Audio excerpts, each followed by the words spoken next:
Totoo nga kaya ang kwentong mangyayari sa sikat na serye ni Coco Martin? Ito yung pagpasok ng isang leading lady bilang magiging love interest ni Tanggol.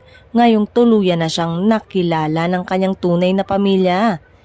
Mapapansin kasing simula nang nawala si Lovie Po Umokang at Ivana Alawi ay nawalan na rin ng love interest ang karakter dito ni Coco Martin. Kulang nga daw dahil puro action. Dapat ay may pakilig din sa bida nito. Eto sa mga hinuhulaan ng mga netizen ay ang mga naging katambal na rin noon ni Coco sa ang probinsyano gaya ni Mahal Salvador, Yasi Pressman, Bella Padilla, Jane De Leon at ang real life sweetheart na si Julia Montes.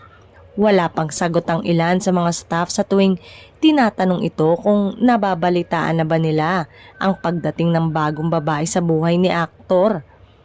Bawal pa daw magsalita dahil talagang itinago pa lang sa staff ang malaking pasabog umano ng nasabing serye sa pagpasok ng bagong magpapaibig kay Tanggol.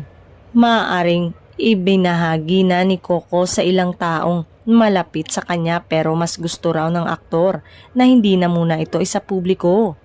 Dagdag pa ay madali naman ngang magpabago-bago ng kwento dahil hindi lingid sa lahat ng walang script na sinusunod ang nasabing programa.